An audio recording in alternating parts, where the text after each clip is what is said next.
My name is Brigitte Gabriel, and I wanted to share with you my story. I realized yesterday when I put a post about my background that many of my new followers and people who know me as a political commentator who's always commenting on political events and current events, that a lot of people have no idea about my background and why I am so passionate speaking the way I speak. But let me share with you my background, and you'll understand where this passion comes from, and why this week has been so difficult for me watching what's happening in the Middle East. You see, I was born and raised in Lebanon, which used to be the only majority Christian country in the Middle East. We were open-minded, we were fair, we were tolerant, we were multicultural. We prided ourselves on our multiculturalism. We had open borders. We welcomed everyone into our country because we wanted to share with them the westernization which we had created in the heart of the Middle East. Lebanon became Paris of the Middle East, banking capital of the Middle East. Unfortunately, all that began to change when we accepted a wave of refugees into our country, people who did not share our values, but wanted to use Lebanon as a launching pad to kill the Jews and drive them into the sea. Lebanon was the only country in the Arabic world that accepted the third wave of Palestinian refugees. When they came to our country, they wanted to destroy our country. They ended up destroying our country. My 9/11 happened to me in 1975 when radical Islamic Palestinians blew up my home, bringing it down, burying me under the rubble wounded. I ended up in a hospital for 2.5 months. And as I laid in a hospital bed, hooked up to IVs, I would ask my parents, why did they do this to us? And my parents would tell me, because we are Christians, they consider us infidels and they want to kill us. So I learned since I was a 10-year-old little girl that I am wanted dead simply because I was born into the Christian faith and lived in a Christian town. We ended up leaving the hospital and coming back home, but my home was no longer the home I left. I ended up living in a bomb shelter underground in an 8x10 room without electricity, without water, and very little food. And that's where I lived for the next 7 years of my life, from the age of 10 till the age of 17, robbed of my youth. The Palestinian Islamists cut off all water supplies to our town, cut off electricity, cut off food. In order for us to go out and get some greenery, we would go out and dig out dandelions and different greenery that grew around our bomb shelter because it was the only salads we had to eat.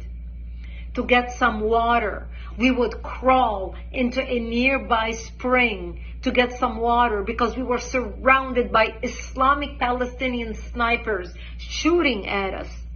And every time we left our bomb shelter to the spring to get water, we would say our last goodbyes because we did not know if we're going to come back alive or dead just to get some water. This became my existence.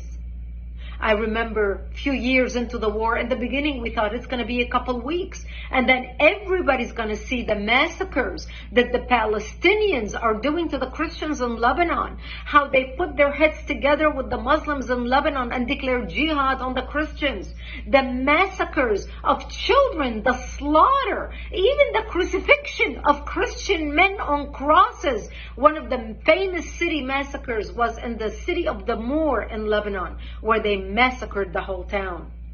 This barbarism, this Palestinian barbarism is not new. My father would say, all the Christian nations are going to wake up and see what's happening to Lebanon, to the Christians, and they're going to come save us. But nobody came, and the world forgot about us.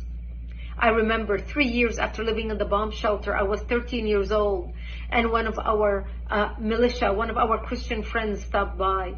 And he said to me, Brigitte, we heard a lot of chatter on the radio, and we believe tonight we are going to be slaughtered. And he said, if I don't see you tomorrow, I wish you a merciful death. And he left. And I remember at the age of 13, dressing in my Sunday best, my Easter dress, because I wanted to look pretty, because I knew that when they come to slaughter me, there would be no one to bury me, and I wanted to look pretty when I'm dead. And I remember my mother combing my long black hair as I sobbed, begging her, I don't want to die. I'm only 13 years old. Please do something. I don't want to die. And there was nothing my mother could say to me. And I remember sitting in the corner of our bomb shelter, and my father started reading from Psalms. I shall walk into the valley of death and fear no evil, for thou art with me. And my parents said to me, when they come to slaughter us tonight, we will create a distraction. You're an only child. You're a young child. We lived a long life. We will create a distraction, and you just run towards Israel. Run towards the Israeli border and don't look back. You see, we knew if we run to the Jews and beg for help, the Jews are not going to slaughter us, because we had more shared values with them than we had with the Muslims. Thank God I did not have to make that decision that night, because that's the night when Israel came in physically into Lebanon and established the security zone and kicked out the radical Islamic Palestinian element that surrounded our town. And Israel set up artillery bases in the hills surrounding our town. And that's how we survived for another 5 years, until 1982, when Israel invaded Lebanon, working with the Christians, trying to help the Christians take back their country, take back their democracy, and kick out the radical Islamic element that had taken control of the country at that time. We had 11 Islamic terrorist organizations operating out of Lebanon, including the PLO, the Palestinian Liberation Organization. And Israel finally ended up kicking Yasser Arafat and his cronies all the way to Tunisia. And that's how we came out of the bomb shelter and back to rebuilding our lives. I ended up moving to Israel in 1984 and becoming a news anchor for World News in the Middle East, covering world events, because I wanted to make it my life's mission to fight evil, to understand how can people hate so much to commit such atrocities. My life story is detailed in a book titled Because They Hate. A survivor of Islamic terrorism warns America. The book sold over 1 million copies. It came out in 2006. I encourage you to read it. I encourage you to order it so you can understand why I fight terrorism, why I speak with such passion and conviction. People who watch me debate people and fight people and care less about the labels people throw at me. They call me radical. They call me a hater. I don't hate anybody. I pray for the Middle East. Today I'm praying for the Jews, for the Palestinians, for the Lebanese, for the innocent people who are dying or who are going to die because of the work of Hamas, because of the work of Hezbollah, because of the work of Iran, because of the crazy radicals who want to kill, who want to create mayhem on the world. We must stand up against barbarism. Barbarism done in the name of any people, of any religion, is not acceptable. Barbarism is when you shoot babies in their cribs. Barbarism is when you decapitate babies. Barbarism is when you rape women and kill them. Barbarism is when you kidnap old grandmas and you kidnap children and you put them in cages with the sole purpose of torturing them and killing them. This is barbarism, unacceptable under any name, from any people, from any religion. That's why the good people need to stand up against terrorism, against Islamic terrorism.